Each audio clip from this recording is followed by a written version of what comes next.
जो विभु होता जागृत स्वप्न सुषुप्ति मरण जन्म संयोग वियोग जाना आना कभी नहीं हो सकता। इसीलिए जीव का स्वरूप अल्पज्य अल्प अर्थात सूक्ष्म है और परमेश्वर अति सूक्ष्मतर सूक्ष्मतर अनंत सर्वज्ञ और सर्वव्यापक स्वरूप है। इसीलिए जीव और परमेश्वर का व्याप्य व्यापक संबंध है। प्रश्न, जिस जगह में एक वस्तु होती है उस जगह में दूसरी वस्तु नहीं रह सकती। इसलिए जीव और ईश्वर का संयोग संबंध हो सकता है, व्याप्य व्यापक नहीं। अच्छा, इस प्रश्न को समझ लो पहले। संयोग संबंध का मतलब है दो चीजें आप जब परस्पर छूती हैं, जैसे मान लो एक स्थान में दो वस्तुएं नहीं आ सकती, संसार में हमेशा देखते हैं। तो हाँ, जैसे दो चीजें मान लीजिए, एक लोहे का गुटखा ले लीजिए और एक गुटखा ले लीजिए लकड़ी का। जब उन दोनों को हम पास पास रखेंगे तो वो एक दूसरे को छुएंगे, तो इसे संयोग संबंध कहते हैं।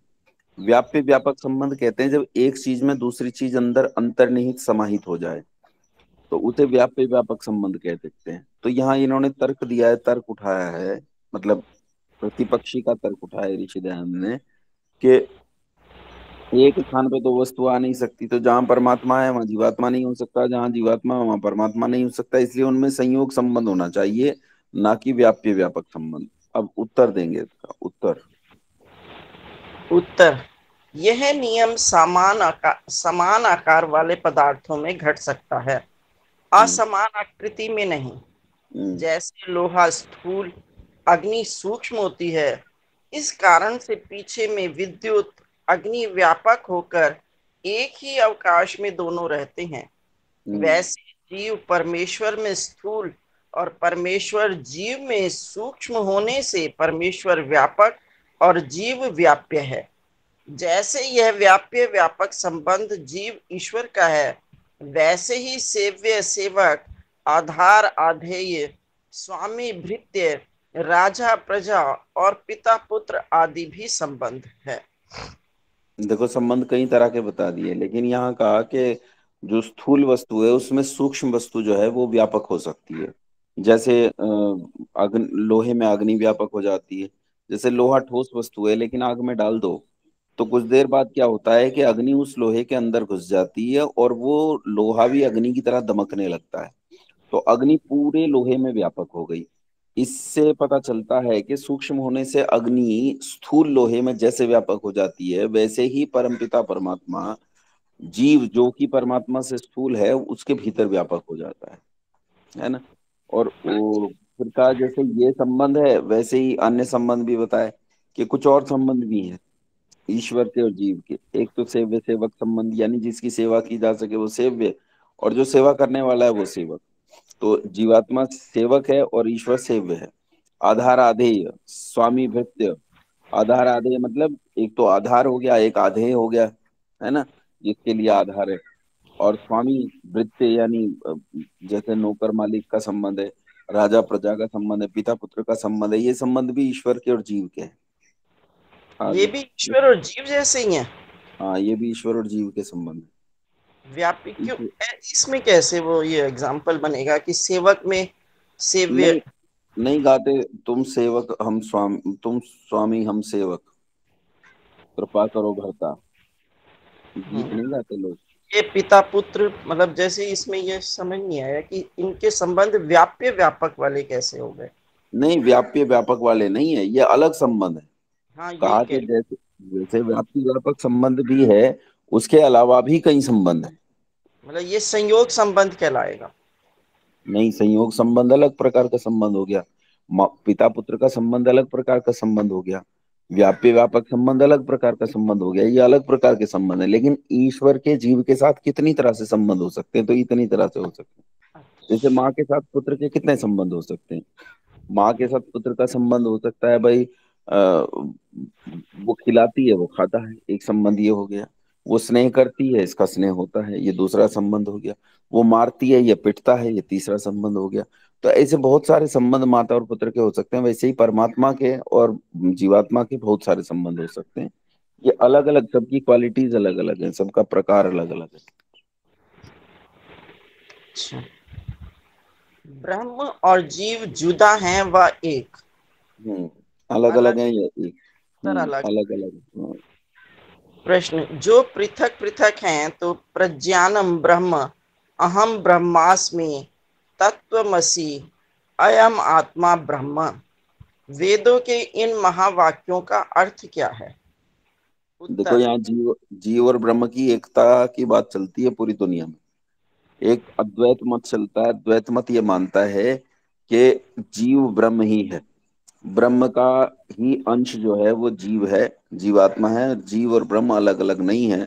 और किसी कारण से जीव जो है ब्रह्म से अलग हो गया, बाद में ये ब्रह्म में ही मिल जाएगा जाकर। तो अब उसके लिए इन्होंने कुछ शब्द ढूंढे हैं। तो वहां शब्द है प्रज्ञानम ब्रह्म, हम ब्रह्मस्मि, मैं ही ब्रह्म हूँ, तत्वमसि वह मैं ही हूँ, अयम आत्मा मैं ही ईश्वर हूँ। ये सब मतलब इन शब्दों का ऐसा अर्थ संसार में प्रचलित किया गया। तो कहा ऐसे वेद महावाक्यों का क्या अर्थ है? उत्तर पढ़िए। उत्तर, ये वेद वाक्य ही नहीं है, किंतु ब्राह्मण ग्रंथों के वचन हैं, और इनका नाम महावाक्य कहीं सत्य शास्त्रों में नहीं लिखा। बस। अर्थात हम्म, पढ़ो पढ़ो। अर्थात ब्रह्म प्रकृष्ट ज्ञान स्वरूप है। अहम, मैं, ब्रह्म अर्थात ब्रह्मस्त, अस्मि हूँ, यहाँ तातस्थ्योपाधि है। हम्म जैसे चाह क्रोशंती मचान पुकारते हैं, मचान जड़ है, उसमें पुकारने की सामर्थ्य नहीं, इसलिए मंचस्थ मनुष्य पुकारते हैं। इसी प्रकार यहाँ भी जानना चाहिए। ठीक है। कोई कहे कि पढ़ूं? पढ़ते रहो। कोई कहे कि ब्रह्मस्थ सब पदार्थ हैं, पुनः जीव को ब्रह्मस्थ कहते हैं, मैं क्या विशेष है? इसका उत्तर यह है कि सब पदार्थ ब्रह्मस्थ हैं, परंतु जैसा साधर्म्य युक्त निकटस्थ जीव है, वैसा अन्य नहीं। और जीव को ब्रह्म का ज्ञान, और मुक्ति में वह ब्रह्म के साक्षात संबंध में रहता है, इसलिए जीव को ब्रह्म के साथ तातस्थ्य व तत्सहचरितोपाधि अर्थात ब्रह्म का सहचारी जीव है। इससे जीव और ब्रह्म एक नहीं। जैसे कोई किसी से कहे कि मैं और यह एक हैं, अर्थात अविरोधी है। जैसे जो जीव समाधिस्थ परमेश्वर में प्रेम बंध होकर निमग्न होता है, वह कह सकता है कि मैं और ब्रह्म एक अर्थात अविरोधी एक अवकाशस्थ हैं। जो जीव परमेश्वर के गुण कर्म स्वभाव के अनुकूल अपनी गुण कर्म स्वभाव करता है, वही साधर्म्य से ब्रह्म के साथ एकता कह सकता है। प्रश्न, ठीक, अब ये एक बार पढ़ लें, अब एक बार इसे समझ लें। हाँ जी। तो देखो, एक चीज है, पहले तो इसी बात का खंडन हो गया कि जिन्हें वेद वाक्य कह के प्रचलित किया जा रहा है वो वेद वाक्य है ही नहीं। तो वेद वाक्य जो है वो ये तो ब्राह्मण ग्रंथों के वाक्य हैं। ये ब्राह्मण ग्रंथ क्या होते हैं? तो हर वेद का अपना एक ब्राह्मण है, जैसे सामवेद का साम ब्राह्मण है। और यजुर्वेद का ऐतरेय ब्राह्मण है, ऋग्वेद का शतपथ ब्राह्मण है। ऐसे हर वेद का अपना एक ब्राह्मण है। और ये ब्राह्मण क्या है, तो हम कह सकते हैं the ancient commentary on Vedas. जो वेद पे जो सबसे पहली कमेंट्री, सबसे पहला भाष्य है ऋषियों के द्वारा, उसे हम ब्राह्मण ग्रंथ कह सकते हैं। ब्राह्मण ग्रंथ बहुत संक्षिप्त है, बहुत विस्तृत नहीं, लेकिन ब्राह्मण ग्रंथ वेद नहीं है। संसार में बहुत सारे लोगों का मत ऐसा है कि ब्राह्मण ग्रंथों को वेद के अंतर्गत गिना जाए, यानी ब्राह्मण ग्रंथ भी वेद ही हैं। लेकिन ऋषि दयानंद का मत ऐसा है कि चार जो संहिता है वेद की, केवल वही वेद हैं, और उसके अतिरिक्त उपनिषद और ब्राह्मण को हम वेद में नहीं गिन सकते। लेकिन कुछ लोगों का मत ऐसा है कि उपनिषद और ब्राह्मण ये भी वेद के अंतर्गत ही माने जाने चाहिए और वेद में ही गिने जाने चाहिए।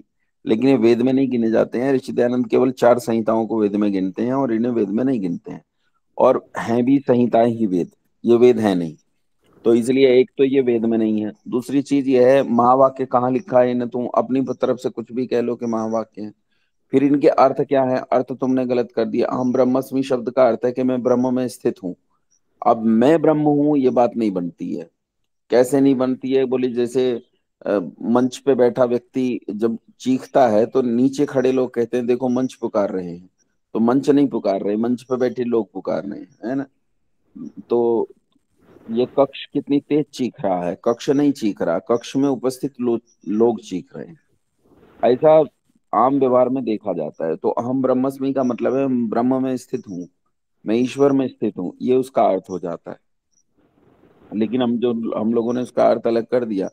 तो जीव को ब्रह्म का ज्ञान और मुक्ति में वो ब्रह्म के साक्षात संबंध में रहता है, ऐसा मानना चाहिए। अहम ब्रह्मस्मि या अयम आत्मा, इन वाक्यों का अर्थ ये मानना चाहिए।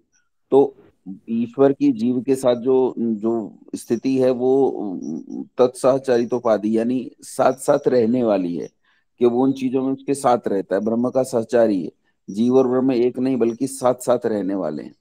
मान लो हम भी कह देते हैं ना कई बार कि फला व्यक्ति ने मुझे फला बात बताई, तो हम कहते हैं अरे वो तो उसकी बात कह रहा है। तो हम कहते हैं नहीं नहीं, उसने बताया था, दूसरे ने बताया था। हम कहते हैं दोनों की एक ही बात है, वे दोनों तो एक ही हैं, उन दोनों में कोई भेद नहीं है। तो ऐसा जब हम कह देते हैं तो इसका मतलब ये नहीं है कि दो मनुष्यों में आपस में भेद नहीं है, पर उनमें आपस में इतनी सहचरिता है कि उन दोनों की बात को एक ही माना जाता है, इसलिए एक ने कह दिया तो ये माना जाता है कि दोनों की बात एक ही है। ऐसे ही जीव और ब्रह्म जो हैं वो तत्साचरित हैं, एक साथ रहने वाले हैं, लेकिन उनकी एकता नहीं है, मतलब एक नहीं है, वो अलग अलग है ना। ये भी नहीं कह सकते कि वो एक दूसरे के बिल्कुल मतलब जुड़े हुए हैं, ये भी संबंध नहीं है। हाँ, ये पक्का है कि जीवात्मा और परमात्मा जो है वो एक इकट्ठे अंजू हैं, दीदी एक ही। आपका माइक खुल रहा है। हम्म, इसका मेरा माइक खुल रहा है, मेरा माइक तो खुले भाई।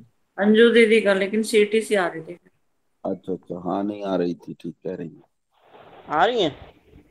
हाँ अब नहीं, अब नहीं, माइक बंद कर लिया कीजिए उसके बाद अपना।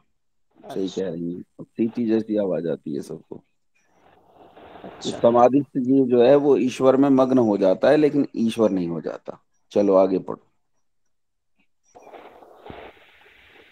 अच्छा तो इसका अर्थ कैसे करोगे? हम्म, अच्छा हाँ। तो इसका अर्थ कैसे करोगे? तत् ब्रह्म त्वम तू जीव असि है। हे जीव त्वम तू तत् वह ब्रह्म असि है। उत्तर: हम्म, तुम तत् शब्द से क्या लेते हो? ब्रह्म। ब्रह्म पद की अनुवृत्ति कहाँ से लाए? सदैव सौम्येदमग्न आसीदेकमेक द्वितीयम् ब्रह्म, इस पूर्व वाक्य से। तुमने इस छांदोग्य उपनिषद का दर्शन भी नहीं किया। जो वह देखी होती तो ब्रह्म वहां ब्रह्म शब्द का पाठ ही नहीं है, ऐसा झूठ क्यों कहते? किंतु छांदोग्य में तो सदैव सौम्येद मग्न आसीदेकमेवाद्वितीयम् ऐसा पाठ है, वहां ब्रह्म शब्द नहीं। हम्म। तो तो आप यहाँ रुको रुको रुको, यहाँ इसमें एक चीज है कि इसमें जैसे ये इन्होंने कहा है ना कि तत्वम तत्वमसि, तत्वमसि यानी तू ही ब्रह्म है। तो ऐसा वैसे जैसे जब बालक का पैदा होता है तो उसकी जीभ पे लिखते हुए ओम लिखते हैं और उसके कान में बोलते हैं तुम वेदो असी, तू वेद है। तो यहाँ इन्होंने यही अर्थ लिया कि तू ही ब्रह्म है, इसका अर्थ ये कर लिया। तो ऋषि दयानंद ने पूछा तुम तत् शब्द से ब्रह्म शब्द क्यों लेके आए हो? तो उन्होंने कहा तत् शब्द की अनुवृत्ति हम उससे पहले वाक्य से लेके आ रहे हैं। छांदोग्य उपनिषद का ये वाक्य है, तो उससे पहले जो वाक्य है वो है सदैव सौम्येदमग्र हैं? आसी आसीदेक मेवा द्वितीयम ब्रह्म। इस पूर्व वाक्य से हम ब्रह्म की अनुवृत्ति लाए। अब इसमें द्वितीयम ब्रह्म, यहाँ ब्रह्म शब्द है, इस ब्रह्म शब्द को वो तत् शब्द में आगे ले आए। तो तुमने तत् सर्वनाम है, संज्ञा के स्थान पर प्रयोग किया जाता है। तो उन्होंने कहा ये संज्ञा तुम कहाँ से लाए हो, किस आधार पर तुमने तत् का अर्थ ब्रह्म संज्ञा कर दिया, तत् सर्वनाम का अर्थ तुमने किस आधार पर ब्रह्म संज्ञा कर दिया? तो उन्होंने कहा उससे पूर्व में ब्रह्म शब्द का प्रयोग किया गया और जब आगे उसी का सर्वनाम प्रयोग किया गया तो उस सर्वनाम के स्थान पर हम ब्रह्म लेके आए। तो कहा तुमने इस छांदोग्य उपनिषद का दर्शन, ऋषि दयानंद ने कहा जो तो क्या है, कुछ वाक्य ऐसे प्रचलित हो गए थे समाज में जो न जाने कौन कौन से शास्त्र के नाम पर प्रचलित हो गए थे, लेकिन लोगों के गढ़े हुए वाक्य थे। तो ऋषि दयानंद ने कहा छांदोग्य उपनिषद में अच्छा, उस समय ये प्रचलित होगा, शास्त्रार्थ में खूब आता होगा ऋषि दयानंद के सामने, इसलिए उन्होंने इसे स्पष्ट रूप से यहाँ लिखा है कि छांदोग्य उपनिषद में ऐसा लेख नहीं है जैसा लेख तुम प्रस्तुत कर रहे हो। अभी तो वहां पाठ दूसरा ही है, वहां पाठ है सदैव सौम्येदमग्र आसीद आसीद मेवा द्वितीयम, आसीद एक मेवा द्वितीयम। भाई वहां तो द्वितीयम शब्द है, और द्वितीयम शब्द के बाद शब्द नहीं है, तुमने अपनी तरफ से द्वितीयम शब्द के बाद ब्रह्म जोड़ दिया। तो ये किसी की गड़बड़ है, या हो सकता है किसी ने भावातिरेक में ब्रह्म जोड़ दिया हो, अपनी मर्जी हो सकती है, लेकिन ये वहां पाठ नहीं है, ऐसा कहा गया। अब अगला प्रश्न, तो आप तत्शब्द से क्या लेते हैं? अगला प्रश्न है, तो आप तत्शब्द से क्या लेते हैं? तो उत्तर है स य एषो एषोणि मैदात्म मिदम सर्वम तत् सत्यम स आत्मा तत्वमसि श्वेतकेतो इति, छांदोग्य उपनिषद में फिर कहा। तो कहा वह परमात्मा जानने योग्य है, जो यह अत्यंत सूक्ष्म इस सब जगत और जीव का आत्मा है, वही सत्य स्वरूप और अपना आत्मा आप ही है। हे श्वेतकेतो प्रिय पुत्र, तदात्मक तदंतर्यामी तत्वमसि, उस परमात्मा अंतर्यामी से तू युक्त है। यही अर्थ उपनिषदों से अविरुद्ध है, क्योंकि यह आत्मनि तिष्ठनात्मनो अंतरो यमात्मा न वेद यस्यात्मा शरीरम, आत्मनो अंतरो यमयति सत आत्मंतर्याम्यमृतः, यह बृहदारण्य का वचन है। यहाँ जो दिए हैं, कहा यह जो परमात्मा है वो बहुत सूक्ष्म है, पूरे जगत में व्यापक है, और जो जीव है उस जीव का भी आत्मा परमात्मा है, यानी आत्मा का भी आत्मा है परमात्मा। तो वो सत्य स्वरूप जो है अपना अपना हम सबका ही आत्मा है, ऐसा तू जान कि हम सबका आत्मा, हम सबका आत्मा मतलब आत्मा का भी आत्मा है। तो ऐसा उपनिषदों में कहा गया है।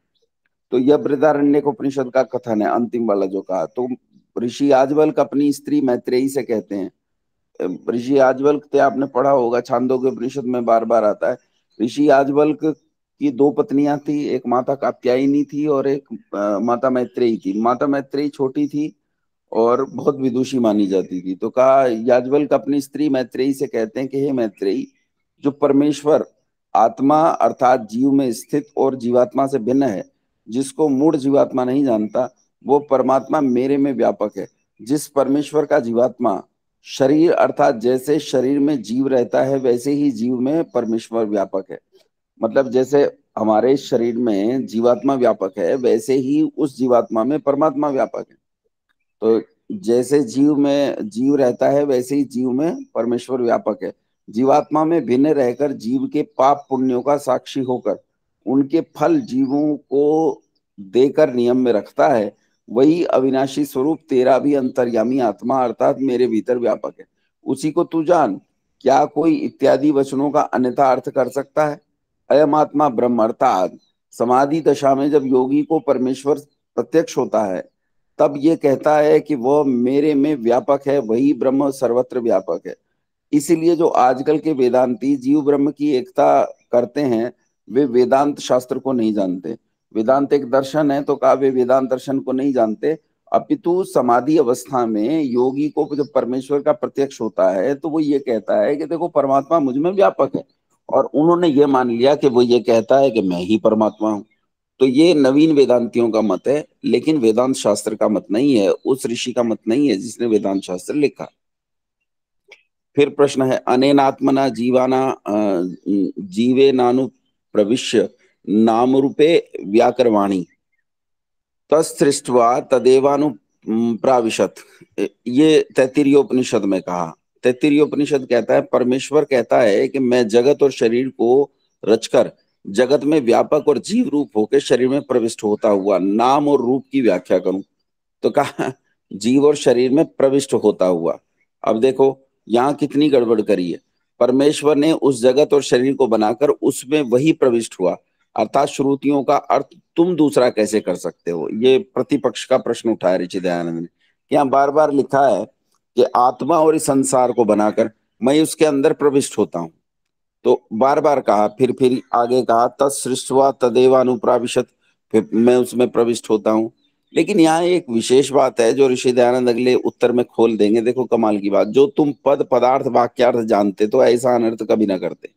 क्योंकि यहाँ ऐसा समझो कि एक प्रवेश और दूसरा अनुप्रवेश कर रहा है। अगर आप ध्यान दो तो पहले वाला वाक्य जो है उसमें लिखा हुआ है अनेन आत्मना जीवे नानुप्रविश्य, अनुप्रविश्य लिखा है, प्रविश्य नहीं लिखा, अनुप्रविश्य लिखा है। दूसरे वाक्य में देखो तो वहां लिखा है तत्सृष्टवा तदेवानुप्राविशत, अनुप्राविशत लिखा है।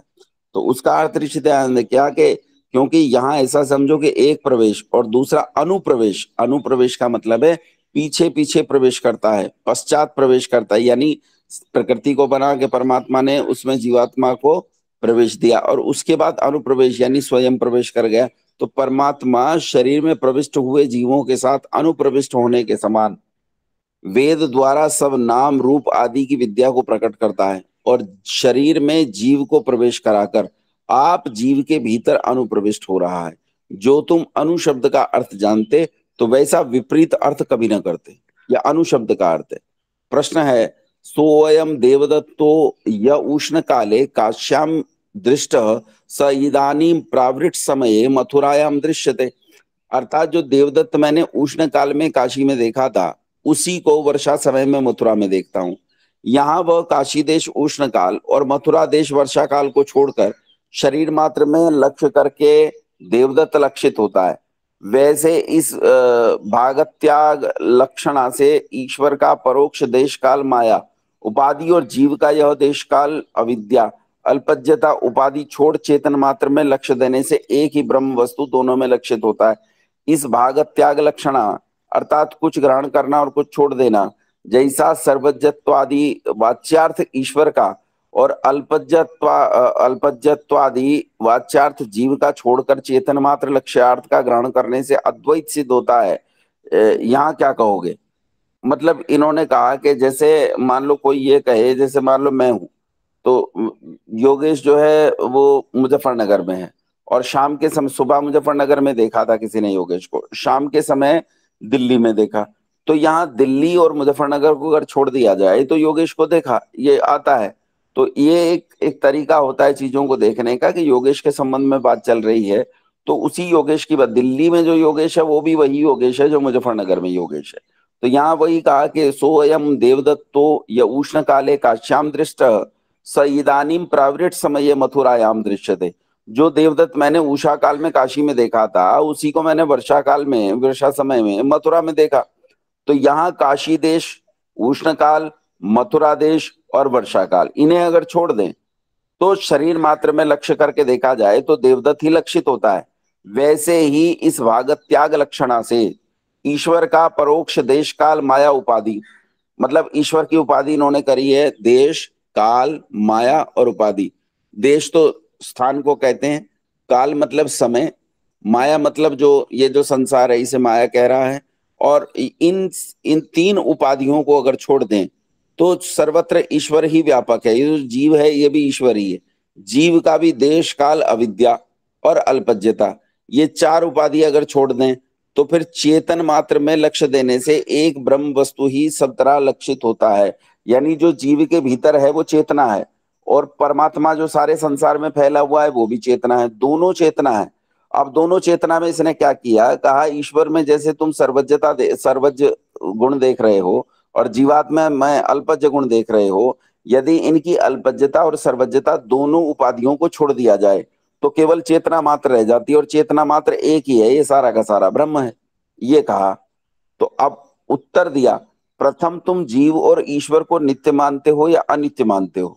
प्रश्न है, इन दोनों को उपाधि जन्य कल्पित होने से अनित्य मानते हैं, यानी ये दोनों ही अनित्य हैं, है ना। आगे उत्तर, इस उपाधि को नित्य मानते हो या अनित्य मानते हो? प्रश्न, हमारे मत में जीवे शौच विशुद्धा चिद भेदस्तु तयोरद्वयो अविद्या तच्चित योग षडस्माक मनादयः कार्योपाधिरयम् जीवः कारणोपाधिरीश्वरः कार्य कारणताम हित्वा पूर्ण बोधो वशिष्यते। ये संक्षेप शारीरक और शारीरक भाष्य में कारिका है।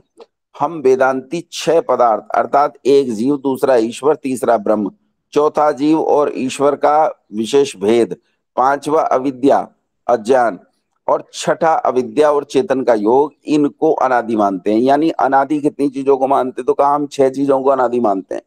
किन्हें किन्हें अनादि मानते हैं? एक तो हम जीवात्मा को अनादि मानते हैं, दूसरा हम ईश्वर को अनादि मानते हैं, तीसरा हम जीव और ईश्वर का जो आपस में भेद है, अंतर है, उसे अनादि मानते हैं, पांचवा जो अविद्या है उसे अनादि मानते हैं, और छठा जो है अविद्या और चेतन का जो योग है उसे अनादि मानते हैं। देखो फिर से सुनो, पहला जीव अनादि, दूसरा ईश्वर अनादि, जो नवीन वेदांतियों का मत है वो बताया जा रहा है अभी। जीव अनादि, दूसरा ईश्वर अनादि, तीसरा ईश्वर और जीव का भेद अनादि, चौथा नहीं, चौथा हो गया है, पहला जीव, दूसरा ईश्वर, तीसरा ब्रह्म, चौथा जीव और ईश्वर का विशेष भेद, पांचवा अविद्या, और छठा अविद्या और चेतन का योग, इनको अनादि मानते हैं। परंतु एक ब्रह्म अनादि अनंत और अन्य 5 अनादि शांत हैं। जैसा कि प्राग भाव होता है, जब तक अज्ञान रहता है तब तक ये 5 रहते हैं और इन 5 का आदि विदित नहीं होता, इसलिए अनादि और अज्ञान होने, अनादि और ज्ञान होने के पश्चात नष्ट हो जाते हैं, इसलिए शांत और नाश वाले मानते हैं। इसे यूं समझो, जैसे एक व्यक्ति ने ये ऐसा कह रहा है, प्रश्नकर्ता ये कह रहा है, प्रश्नकर्ता ये कह रहा है भाई हम कुछ चीजों को अनादि मानते हैं, लेकिन कुछ को मानते हैं वो अनादि हैं और अंत वाली हैं, और कुछ को मानते हैं वो अनादि हैं लेकिन उनका कोई अंत नहीं है। जैसे ईश्वर है, तो ईश्वर अनादि भी है और अनंत भी है, ईश्वर का कोई अंत नहीं है। लेकिन जीव जो है वो अनादि है पर वो शांत है। अब अनादि और शांत का क्या मतलब होता है? अनादि और शांत ऐसा है, जैसे मान लो मैं एक ऐसे परिवार में शामिल हुआ जिस परिवार में लोग मानते हैं कि भूत नाम की कोई वस्तु होती है, और मैं भी मानता हूं कि भूत नाम की वस्तु होती है। जब मैं उस परिवार में शामिल हुआ तो इस अविद्या के साथ शामिल हुआ कि भूत नाम की वस्तु होती है, और वो भी सब मानते हैं। तो एक तरह से भूत जो है वो अनादि हो गया इस परिवार के दृष्टिकोण से। लेकिन कुछ दिन बाद जब विद्या का प्रकाश हुआ, तो विद्या का प्रकाश होने पर उसे पता चला कि भूत जैसा मैं सोचता था वैसा भूत नहीं है। तो भूत का भेद खत्म हो गया, भूत जो है वो समाप्त हो गया। तो इसे कहा उन्होंने अनादि शांत, यानी शुरू से तो था लेकिन अब ये अंत हो गया। अब अंत कैसे हुआ? विद्या का प्रकाश होते ही, जैसे ही हमें ज्ञान हुआ कि भूत नाम की कोई वस्तु नहीं है, तो उसका अंत हो गया। तो ये कहते हैं जीवात्मा भी ऐसा ही है। जीवात्मा को हम अनादि इसलिए मान रहे हैं क्योंकि तो प्रारंभ से है ही, उसका कोई आदि नहीं है जीवात्मा का, क्योंकि जीवात्मा असल में ईश्वर ही तो है। लेकिन अज्ञान के कारण हम उस जीवात्मा को ईश्वर मान बैठे हैं। तो है जीवात्मा, लेकिन वो अनंत नहीं है। जैसे ही हमें जीव और ब्रह्म की एकता का ज्ञान होगा, हमारी आंख के सामने से पर्दा हटेगा, तो ऐसे ही जीवात्मा का जो अस्तित्व है वो लगभग समाप्त हो जाएगा, और बचेगा केवल ब्रह्म का अस्तित्व। चारों ओर केवल ब्रह्म ही रह जाएगा। इसलिए जब अविद्या के नष्ट होने से ये भेद नष्ट हुआ, तो जीवात्मा और परमात्मा एक ही दिखाई देते हैं। तो उस समय ये शांत हो गया, यानी अंत वाला हो गया। तो ये इसका कथन है वेदांती का। अब ऋषि दयानंद इसे समझा रहे हैं, और वो कह रहे हैं कि तुम्हारे ये दोनों श्लोक अशुद्ध हैं, क्योंकि अविद्या के योग के बिना, जीव और माया के योग के बिना ईश्वर तुम्हारे मत में सिद्ध ही नहीं हो सकता है। अब कैसे भाई? तुम्हारे जो श्लोक हैं वो अशुद्ध हैं, और क्यों है अशुद्ध? का अविद्या के योग के बिना, जीव और माया के योग के बिना ईश्वर तुम्हारे मत में सिद्ध ही नहीं होता। देखो यहाँ कहना यह है कि देखो जितने जीव हैं ये सब तो जीव हैं। अगर यहाँ जीवात्मा का अविद्या में योग न हो तो ईश्वर सिद्धि नहीं होता है। ईश्वर का पता कैसे चलेगा कि ईश्वर है? ईश्वर तो तुम इस बात से सिद्ध कर रहे हो कि अविद्या के योग के कारण जीवात्मा स्वयं को जीवात्मा समझ रहा है, वरना वो ईश्वर है। तो अविद्या है, ये योग तुमने बनाया, तब तो ईश्वर की सिद्धि कर पा रहे हो, नहीं तो ईश्वर की सिद्धि नहीं कर पाओगे। इससे तच्चित्तो योग, जो छठा पदार्थ तुमने गिना है वो नहीं रहा। छठा पदार्थ क्या गिना था? याद है छठा पदार्थ क्या गिना था? अविद्या और चेतन का योग गिना था छठा पदार्थ, जिसे अनादि मानते थे। तो कहा वो नहीं रहा, क्योंकि अविद्या माया जीव ईश्वर में चरितार्थ हो रहा है, हो गया। और ब्रह्म तथा माया अविद्या के योग के बिना ईश्वर नहीं बनता। फिर ईश्वर को अविद्या और ब्रह्म से पृथक गिनना व्यर्थ है। अच्छा, आपकी याद है कि पिछली बार मैंने आपको ये सातवां समोल्लास जब पढ़ाया तो लिखवाया था? कितने लोगों को याद है कि मैंने लिखवाया था कुछ?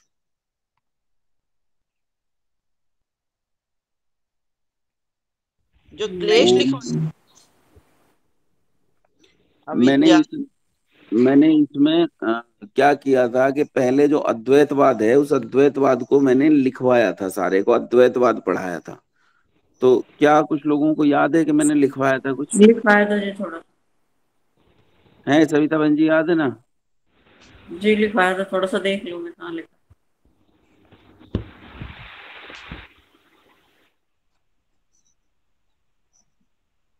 माँ आप तो थी तब। हाँ, मैं थी, वही देख रही हूँ। फिर मेरे को ये 5 क्लेश ही याद है, लिखे हुए हैं, और देखती हूँ। रोशनी रोशनी बहन जी को याद होगा। पर ये क्वेश्चन मुझे समझ में नहीं आ रहा। ये है ही मुश्किल। ये इसकी भाषा ना समझ में नहीं पड़ रही। आचार्य जी 8 प्रकार के प्राण और ये सब लिखवाया था। ना ना ना ना ना। मैंने पहले अद्वैतवाद के बारे में समझाया था, अद्वैतवाद क्या है, वो अद्वैतवाद की पूरी व्याख्या क्या है वो मैंने समझाया था।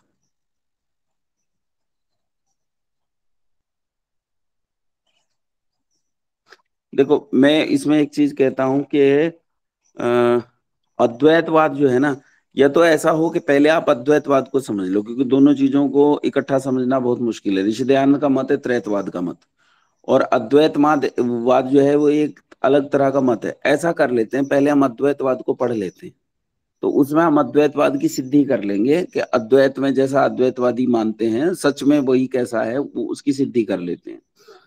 तो उसके बाद हम त्रैतवाद में पढ़ेंगे कि ऋषि दयानंद का क्या मत है और अद्वैतवाद कैसे खंडित होता है, उसे अच्छे से पढ़ लेंगे। तो पहले हम ऐसा करते हैं कि इस बार कॉपी पेन के साथ बैठते हैं और अद्वैतवाद को मैं अच्छे से आपको पढ़ा देता हूँ। पिछली बार मैंने कोशिश की थी लेकिन शायद मैं पूरा नहीं पढ़ा पाया था। अच्छा, उसके बाद मैंने अद्वैतवाद को एक साधु से पढ़ा भी था, एक विद्वान सन्यासी हैं, उनसे मैंने पढ़ा था कि अद्वैतवाद क्या है। वो अद्वैतवादी ही हैं और अद्वैत को ही मानते हैं, तो उनसे मैंने अद्वैत को पढ़ा भी था कि अद्वैत क्या होता है और किस किस तरह से वो चीजों को मानते हैं। असल में अद्वैतवादी ये मानते हैं कि जो सारा संसार है ना, ये केवल ब्रह्म है। यहाँ जो कुछ आपको दिखता है ना, ये बस आभासित हो रहा है, वास्तव में ऐसा कुछ है नहीं। जो पेड़ है वो पेड़ नहीं है, आपको लग रहा है कि पेड़ है। भवन भवन नहीं है, असल में आपको लग रहा है कि भवन भवन है, पर भवन है ही नहीं। मनुष्य मनुष्य नहीं है, आप और मैं अलग नहीं है, अपन सब एक ही हैं। हमारे भीतर, सबके भीतर एक ही जीवात्मा है, अलग अलग जीवात्मा नहीं है। ऐसा अद्वैतवादियों का मत है। तो मैं ऐसा करता हूँ, कल से आपको लिखवा देता हूँ और कल से अद्वैत को अच्छे से पढ़ा देता हूँ। आज एक दो लोग भी उपस्थित नहीं है, फिर उनकी समझ में नहीं आएगा, तो आज पाठ को यहीं रोक देते हैं। कल से हम एक बार, मैं 3-4 दिन लगा के अद्वैतवाद को आपको पढ़ा देता हूँ, उसके बाद हम त्रैतवाद को पढ़ेंगे। एक अभी सब लोगों के लिए पिछले साल से एक खुशखबरी भी है, शायद मैंने बीच में कहा भी था कि यूपीएससी के मटेरियल में वर्तमान केंद्र सरकार ने ऋषि दयानंद के दर्शन को, त्रैतवाद को शामिल किया है यूपीएससी के पाठ्यक्रम में। ये बहुत गौरव की बात है, क्योंकि पूरी दुनिया में कहीं भी इसे पढ़ाया नहीं जाता था आज तक। त्रैतवाद को केवल वैसे ही बस हम ही लोग पढ़ते थे सत्याग्रह प्रकाश में, कहीं भी त्रैतवाद को समाज में मान्यता नहीं थी। तो जो वर्तमान सरकार है, इसने पहली बार त्रैतवाद को यूपीएससी के पाठ्यक्रम में रखा है, कंटेंट में रखा है। तो वही त्रैत में और अद्वैत में क्या अंतर है, ये हम 3-4 दिन लगा के पढ़ लेते हैं। आज पद्मा माता जी भी नहीं है, फिर बाद में उनके प्रश्न रह जाएंगे, और कई और लोग नहीं है तो उनके प्रश्न रह जाएंगे। तो ऐसा करते हैं, आज पाठ को यहीं रोकते हैं, कल से मैं अद्वैत पढ़ा देता हूँ। कल से सब वो कॉपी और पेन लेके बैठेंगे। अच्छा, एक काम मैंने और दिया था, यहाँ तक के प्रश्न तैयार करने के लिए कहा था। कितने लोगों ने प्रश्न तैयार किए हैं? सविता बहन जी? मैंने कुछ किए जी हैं। लिखे हैं थोड़े से। करें? जी। अच्छा, नहीं, यहाँ तक के जहां तक पढ़ा दिया था, इससे पहले चले जाओ जहां ये आज का जो शुरू हुआ है ना। आज का मतलब मैं मान लेता हूँ इसे, जो पहला प्रश्न आज माँ ने पढ़ा था, कौन सा प्रश्न पढ़ा था? इन्होंने पढ़ा था परमात्मा, वो जीवात्मा विभू है या परिच्छिन्न है। यहाँ से हमने पढ़ना शुरू किया, तो इससे पहले के प्रश्न तैयार किए गए नहीं। माँ जी आपने किए थे? किए। हाँ मैंने किए हैं, पर कुछ किए हैं, अभी पूरे नहीं किए। नहीं, पूरे कर लो कल तक। हेमा किए तूने? कल तक नहीं हो पाएंगे, अब टाइम नहीं है। अच्छा हाँ हाँ हाँ। कोई बात नहीं, अन्य सबके होंगे। हेमा तूने किए? मैंने हेमा तो योग लग गई काम में। तो किए हैं, हेमा का करीब वो 40 माइक तो बंद है। 50 है। और राजश्री माता जी आपने किए? जी नहीं आचार्य जी। अच्छा आप कर लो कल तक, है ना? अ, कल, कल फिर मुझे कॉपी है ना पेन ले हैं। मुझे है ना आप जितना जो तर्क करवाते हैं ना, उ- हाँ उतना मेरा मगज इतना तर्क नहीं कर पाता है, तो हाँ और कोई। प्रश्न नहीं निकाल सकती मैं उसमें से, ऐसा होता है। माता जी प्रश्न निकालना ही तर्क करना है, जो प्रश्न निकाल लेकिन सकता है वही आचार्य तर्क जी ने करना है। आचार्य जी ने बोला था कि ऋषि दयानंद जी ने जो प्रश्न किए वो भी लिख सकते हैं। हाँ वो भी लिख सकते हैं और अपनी तरफ से भी प्रश्न बनाने हैं। क्योंकि आपका दिमाग तो तभी काम करना शुरू करेगा जब आप प्रश्न बना पाएंगे। हल हल दिमाग नहीं पैदा करता है। देखो हल तो प्रश्न से पैदा होता है, इसलिए पहली जो चीज है वो प्रश्न है। प्रश्न मुख्य है, प्रश्न को हम फोकस करेंगे। तो फिर भी आप प्रश्न बनाना, और अगर आप प्रश्न नहीं बना पा रहे हैं तो उसका एक तरीका ये है कि अपने किसी मित्र के पास फोन करिए और हाँ उन्होंने कुछ प्रश्न बनाए होंगे, प्रश्नों को डिस्कस कीजिए। जी। ठीक। जी हाँ जी। हाँ बबीता जी। हाँ आचार्य जी, मैंने यही जो प्रश्न थे इसमें वही प्रश्न लिखे थे, क्योंकि लेकिन नए अपने प्रश्न। हाँ अपने प्रश्न भी कुछ बनाने हैं, जी। है ना? जी। अच्छा ठीक है, नहीं सुखवर्षा आचार्य जी, माता जी। दो चार अपने बने हैं, बाकी ऋषि दयानंद के। और बनाओ और बनाओ, वो तो समय नहीं दिया आपने। समय, मैं बताऊं मुख्य बात यह है कि आपने समय नहीं दिया। अगर आप समय देते तो प्रश्न ना बने, ये हो ही नहीं सकता। प्रश्न इसलिए नहीं बन रहा है क्योंकि आपने समय नहीं दिया है। समय दीजिए। सुखवर्षा माता जी। जी आचार्य जी, अपने आप से तो नहीं बने हैं कोई।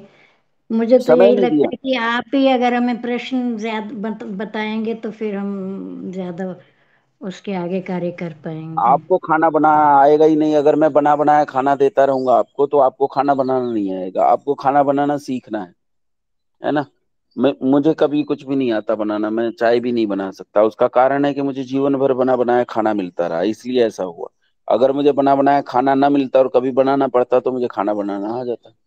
हम सबके अब साथ जैसे यही ये होता द्वैतवाद और अद्वैतवाद है, ये वैसे कई बार, मतलब 3-4 बार पढ़ा सुना है, दिमाग में घुसता ही नहीं है ये है। मतलब ये कल कंफ्यूज हो जाते हैं यहाँ पे। कल पक्का हम इसे क्लियर करेंगे। पहले मैं अद्वैतवाद पढ़ाऊंगा और मैं 3-4 दिन तक अद्वैतवाद पढ़ाऊंगा, उसके बाद त्रैतवाद पढ़ाऊंगा। ठीक है?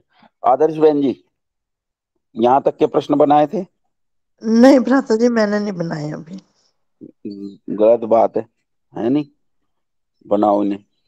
निवेदिता ठीक है। बहन जी। निवेदिता जी नहीं किए। रोशनी बहन जी। नहीं आचार्य जी, मैंने भी नहीं बनाए। सरिता बहन जी। संतोष माता जी। हाँ जी, नमस्ते सर जी। हाँ नमस्ते। मैंने आज बनाए क्लास नहीं बनाए? नहीं बनाए, मैं बाहर ही थी, मैंने क्लास भी अटेंड नहीं की कर पाई। आप आवाज दे रहे थे, मैं आई तो माइक ही ऑन नहीं हो रहा था। आज लगाओ 2 घंटे कम से कम इस पे और सब प्रश्न तैयार करो। जी उर्मिल जी। माता जी। आचार्य जी कल तक कर लूंगी सारे। हाँ हाँ करो करो करो। ठीक है, अर्चना बहन कुछ तैयार किए थे प्रश्न आपने? हाँ, नमस्ते भ्राता जी। देखिए भ्राता जी, मैं आपको बताती हूँ, मैं ना ऋषि दयानंद के हर सिद्धांत को मानती हूँ, लेकिन जो थोड़े जटिल सिद्धांत हैं, जैसे बहुत ज्यादा दार्शनिक है, वो मतलब समझ में तो नहीं आते हैं मुझे, लेकिन मैं सोचती हूँ कि बार बार चिंतन करूंगी तो वो भी समझ में आ जाएंगे, तो इसलिए मैं प्रश्न तो नहीं बना पाई कोई। नहीं, ये तो इसलिए बनता ही नहीं है। जो इसलिए आपने बनाया वो तो बनता ही नहीं है। आपने कहा कि मैं सारे सिद्धांतों को मानती हूँ लेकिन कुछ जटिल सिद्धांत ऐसे हैं जो समझ में नहीं आते, तो उनका प्रश्न बनना चाहिए। हाँ हाँ। ये तो आप अपने ही मत का खंडन कर रही हैं। हाँ कुछ हिस्से हैं, वैसे तो मुझे सत्याग्रह पूर्ण रूप समझ में आता है, लेकिन कुछ हिस्से ऐसे हैं जो ज्यादा थोड़े कठिन है ना, जैसे नवा सम उल्लास है वगैरह, वहाँ कुछ ज्यादा ही सूक्ष्म विषय समझाया गया, वो मैं समझने का प्रयास भी नहीं करती हूँ, लेकिन हाँ बार बार सातवें सम, अध्ययन करूंगी तो समझ जाऊंगी। सा, सातवां समोल्लास सबसे मुश्किल है। ये जो चल हाँ रहा है इस समय, हाँ यही हाँ बहुत मुश्किल है। इसी इसी में अद्वैत समझना ही बहुत मुश्किल काम है। हाँ, नहीं ये तो अद्वैत मैं जानती समझना। हूँ, त्रैतवाद तो मैं हृदय से स्वीकार करती हूँ। और बल्कि अद्वैतवाद को उन्होंने बार बार ऐसा समझाया था कि एक बार मक्खी मरी हुई थी तो एक अद्वैतवादी था तो बोला कि आप ही ब्रह्म हैं तो आप इसमें प्राण डाल दीजिए, तो नहीं डाल पाया तो तुरंत खंडन हो गया। ऐसे मैं दो तीन ऐसे तर्क जानती हूँ जिससे नहीं अद्वैत नहीं तुरंत खंडन हो जाता नहीं है। नहीं नहीं होता अद्वैत का खंडन इतनी आसानी से। आप कह रही हैं अद्वैतवादी के सामने जब बैठेंगी, ये पुस्तक में आप पढ़ रही हैं, जब किसी अद्वैतवादी विद्वान के सामने आप बैठेंगी, आपकी बोलती बंद हो जाएगी। मैं सच कह रहा हूं आपको। आपके हाँ ये पास तो प्रश्न का है। उत्तर नहीं रहेगा। मैं आपसे प्रश्न पूछता हूँ, अद्वैत का एक प्रश्न आपसे उठाता हूँ। मैं हाँ अद्वैतवादी बन के आपसे प्रश्न कर रहा हूँ। एक एक चीज आपने योग दर्शन पढ़ा होगा, जितना भी पढ़ा है। योग हाँ दर्शन में एक चीज होती है कि मोक्ष कब होता है। तो मोक्ष का एक कारण है विवेक ख्याति। जब जीवात्मा हाँ विवेक ख्याति संपन्न हो जाता है तो उसका मोक्ष हो जाता है। हाँ ठीक है। हाँ अब ऋषि दयानंद ये मानते हैं कि मोक्ष से पुनरावृत्ति होती है, हम मोक्ष से वापस आते हैं। हम सबका हम्म। मत यही है। हम तो अपने गुरु का मत मानते हैं, दयानंद का मत मानते हैं। तो हाँ ऋषि दयानंद ये मानते हैं कि मोक्ष से पुनरावृत्ति होती है। अब यहाँ प्रश्न खड़ा होता है, मैं अद्वैतवादी बन के आपसे प्रश्न कर रहा हूँ कि हाँ जीवात्मा मोक्ष में चला गया, विवेक ख्याति संपन्न जीवात्मा मोक्ष में चला गया, तो जब वहां से लौटकर जीवात्मा वापस आता है तो उसी विवेक ख्याति के साथ आता है या उसके बिना आता है? अगर वो उस विवेक ख्याति के साथ आता है तो आते ही फिर से मुक्त हो जाएगा, क्योंकि विवेक ख्याति कारण है मोक्ष का। हम्म। जैसे ही वो आएगा तो पुनः मुक्त हो जाएगा। और अगर उसके बिना आता है, ईश्वर उससे विवेक ख्याति छीन लेता है, तो किस कारण से छीनता है? कोई कारण है वहां, उसने कुछ ऐसा कोई काम किया जिसके कारण उससे उसकी विवेक ख्याति छीन ली जाए? बताइए, इस प्रश्न का उत्तर है आपके पास? हाँ, इतना गंभीर चिंतन नहीं किया। जरूरी जी, जो मैं क्या, सारे सुख भोगने थे वो तो भोग लिए, तो फिर तो जैसे हमारे पास बैंक बैलेंस है और हमने पूरा खर्च कर लिया, तो फिर तो हम सामान्य ही रह जाएंगे ना। इस प्रश्न का उत्तर हर जगत में बड़े विद्वानों से भी मुझे नहीं मिला है। मैं आपको बता, उत्तर है, ऐसा नहीं है कि उत्तर नहीं है, लेकिन इसका प्रश्न का उत्तर बड़े बड़े विद्वानों से। तो हम क्या करते हैं, हम दो लाइन पढ़ के जिससे हम सहमत है ना, जैसे मैं ऋषि दयानंद से सहमत हूँ, तो बस हम मान लेते हैं भाई मेरा तो ये मत स्थिर है, मुझे कोई मतलब नहीं है। तो इसका मतलब है हमने बुद्धि लगाने का प्रयास ही नहीं किया। हमने एक एक बात को मान लिया, मन से मान रखा है, हट से मान रखा है। उसमें हम बुद्धि से नहीं मान रहे, विवेक से नहीं मान रहे, अभी तो हट से मान रहे हैं। मेरा यही मत है, मैं इसे ही मानूंगा, कोई मेरा कुछ नहीं कर सकता, जिसे पूछ उखाड़नी है उखाड़ ले, मैं यही मानता हूं। हमने अद्वैत को समझने का प्रयास ही नहीं किया कि अद्वैत कहता क्या है। तो पहले हम अद्वैत को समझ लें। जैसे कोई जैसे आप ही दूसरों को जब बताने का प्रयास करते हो कि मूर्ति क्या है और ईश्वर क्या है उनके बीच में, तो एक व्यक्ति कहता है जी मैं समझना ही नहीं चाहता, मैं तो सहमत हूं मूर्ति से। तो आप कहते हैं अरे भाई सुन तो ले, समझ तो ले, उसके बाद न मानना। तो वो कहता नहीं नहीं मुझे मानना ही नहीं है, मुझे सुनना ही नहीं, तू मुझे सुना मत, मैं सुनना ही नहीं चाहता। यही दशा हमारी है। हम अद्वैत को सुनना ही नहीं चाहते, हम तो सहमत बैठे हैं त्रैतवाद से, और हम उतने से खुश हैं। हम ये जानते हैं हम इससे खुश हैं, हमें इससे ज्यादा सीखने की जरूरत नहीं है। ये अपनी विद्या पे प्रतिबंध लगाना है, इसलिए अपनी विद्या पे प्रतिबंध नहीं लगाना है, प्रश्न जरूर तैयार करने हैं। तो आज सब प्रश्न तैयार करेंगे। अप्रोक्स मैं सबसे पूछ चुका हूँ, हम प्रश्न इस तैयार करेंगे और कल मैं अद्वैत पढ़ाऊंगा आपको, अद्वैत क्या होता है। इसमें ठीक है। विवेक ख्याति में ये हो सकता है कि उसने जो है आनंद ही भोग लिया है उतने दिन का, इसलिए उसको नहीं मिलता बाद के जन्म नहीं, में। प्रश्न तो ये है कि परमात्मा विवेक ख्याति छीनेगा या नहीं छीनेगा। वो विवेक नहीं, ख्याति के साथ आए। पहला तो ये है कि विवेक ख्याति छीनेगा क्या। छीनेगा क्या, वो उतने छीनेगा। हैं तो वो उतनी तो वो आनंद भोगवा देगा ना उसको जितनी उसकी विवेक ख्याति है। चलो ठीक है, इस पे चर्चा करेंगे कल है। हाँ आइए मंत्र पाठ अच्छा जी, करें। बता दो आप ही। नहीं इतना छोटा नहीं है, कल अद्वैत पढ़ाऊंगा तब बताऊंगा। हाँ, कल दोबारा से मैंने देखा है, मैं लिखा हुआ नहीं है अद्वैत का, थोड़ा सा लिखा हुआ है, ज्यादा नहीं हाँ। लिखा हुआ। या तो पूरा डिटेल में हम पढ़ ही नहीं पाए, समझ नहीं पाए उस टाइम। और बहुत प्रश्न हैं। मैं आपसे पूछता हूँ, अविद्या उत्पन्न होती है या अविद्या अनादि है? ये भी प्रश्न है। अविद्या अभी अनादि है। जीवात्मा में और परमात्मा में कर्तृत्व है कि नहीं है? अब जीवात्मा में कर्तृत्व है कि नहीं है? लेकिन परमात्मा जीवात्मा में कुछ करता है कि नहीं करता? जीवात्मा कुछ करता है कि नहीं करता? अद्वैत मानता है जीवात्मा में कर्तृत्व नहीं है, हम मानते हैं जीवात्मा में कर्तृत्व है। लेकिन अद्वैतवादी जब सामने आके बैठेगा, विद्वान जब सामने, ये इन पाखंडियों की बात नहीं कर रहा हूँ जो आपके आसपास घूमते हैं, 2 4 10 पढ़े लिखे होते नहीं, लेकिन जो वो विद्वान आपके सामने आके बैठेगा, शास्त्र का विद्वान, वेद का जानने वाला विद्वान जब आपके सामने आके बैठेगा, निश्चलानंद सरस्वती जब सामने आके बैठेगा, तब क्या आप उत्तर दे पाएंगे? परिस्थिति ये है, उस अभी परिस्थिति तो पे खैर से हम उनको ले जाके देखना। अभी तो हम जनरली नहीं दे पाते, कई बार सेटिस्फाइड नहीं कर पाते। अभी तो ऋषि दयानंद के ऐसे सिद्धांत बहुत सारे समझने प्रश्न में हैं, बहुत प्रश्न भी टाइम मैं लगता है। उठाऊंगा और आपके सामने भी रखूंगा। आइए मंत्र पाठ कर लेते हैं। ओम सहनावतु सहनौ भुनक्तु सह वीर्यं करवावहै तेजस्विनावधीतमस्तु मा विद्विषावहै। ओम शांति शांति शांति। सभी को नमस्ते।